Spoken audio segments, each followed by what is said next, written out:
All the haters come to me. Look, I love New York. It's not a hate video.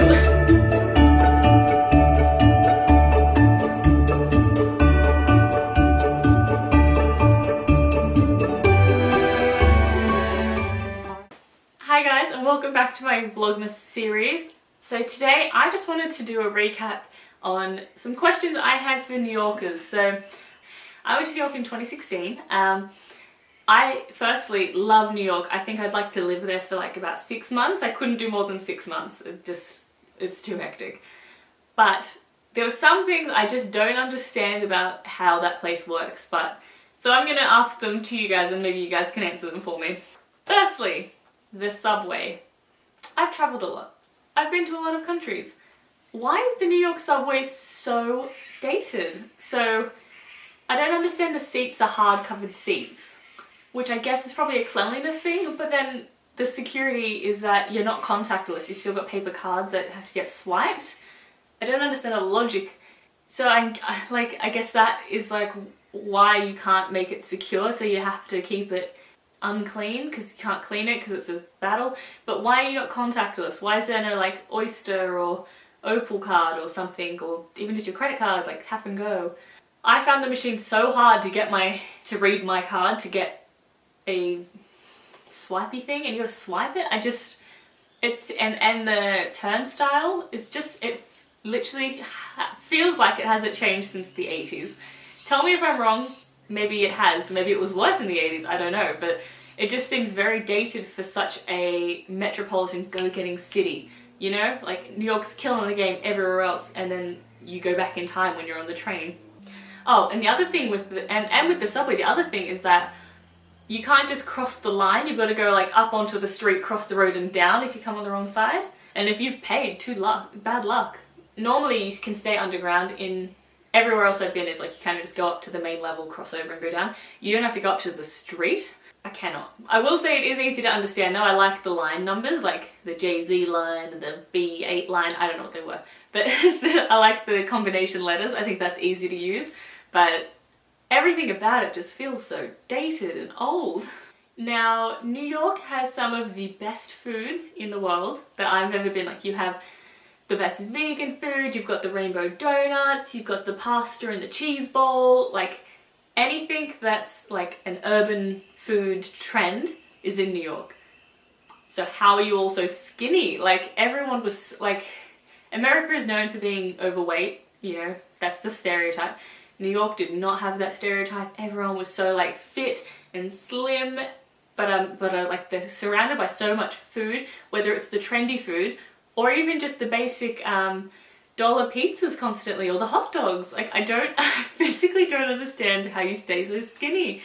It was like I was eating so much food because I was on holidays. I was like loving life, eating my donuts, my rainbow bagel, but like how are you so skinny? I'll never know. And also everyone is so fashionable. Like, so far out of the 40 countries I've been to, New York is the most fashionable city I've been to. Like, Europe's very like subdued fashion, but New York had like very out there fashion, editorial fashion. So there was people with like knee-high socks and their glasses and their fur coats and their really nice shoes. And you do a lot of walking, which I assume is why you're relatively skinny. But I don't understand how you can walk in those shoes and be fashionable. My brain cannot compute how you're so skinny, so you're obviously doing a lot of walking, but you're wearing high heels because you're so fashionable, but how do you walk in high heels to stay skinny? Someone help me. How do you guys shop? So normally you would go to, say, a Target, a Walmart, a Woolworths, a Tesco, a grocery store, if you will. When I was in Manhattan area, I never saw a full-sized one. They were all like the convenience store ones, you know, packaged food. Not like your proper buy your groceries kind of food. I don't understand, like, because you walk and there's trains, like, do you have to catch the train to like Queens or Brooklyn to go to a proper grocery store and then catch it all the way back with all your groceries? How? How do you do grocery shopping in New York? I can't understand. Because I was trying to buy some cookie butter and I could not find a proper grocery store that had like all of the condiments. This isn't a personal issue. I feel like your airports are so far out from the city and it takes so much effort to get in. So either you go to Newark Airport or LaGuardia, and both of them, it costs a fortune and takes ages to get into the main city. Sort it out. Like, this isn't a question, I'm just annoyed about it. Why? Why is it so hard? Like, you're a major city, you'd be probably one of the busiest airports in the world. Why is it not better? Does this come back to the subway thing? When I was in New York, we were asked so many times if we spoke Spanish. I thought it was because Daniel's quite tanned and he looks Spanish, but then I've heard of other people who go to New York and everyone's like, do you speak Spanish? Do you speak Spanish? I wish I spoke Spanish, but I don't. Why? Why do you do that? Is it... I just don't... You're not even near Mexico. Like, I thought maybe if you were in, you know, California or Texas, somewhere that borders Mexico, you could be like, oh, well, odds on. But no. And I'm not. I'm like the most pale, Aryan, blue-eyed person there is. If I had blonde hair, I'd be like the furthest thing from a traditionally Spanish-speaking person. So I don't understand why you assume every person...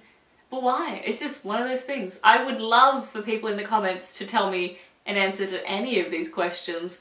But yeah, New York is such a wonderful place. It is such a one-of-a-kind. I love the architecture. I love parks, and so Central Park is just such a unique thing, particularly in this day and age where everything's like capitalism, build it up, blah blah blah. Like, to have that big open space in the middle of the city is great, and I love it. And I also liked Washington Square Park. I feel like that's very underrated. If I had to live anywhere, I'd live down there. I'd live near Washington Square Park. When I win the lottery, that's where I'll buy my house, my apartment, next to Taylor Swift. If you know the answer to any of these questions, please let me know in the comments below for my own sanity, because I can't get my head around it. New York's just such a crazy place that needs some explaining.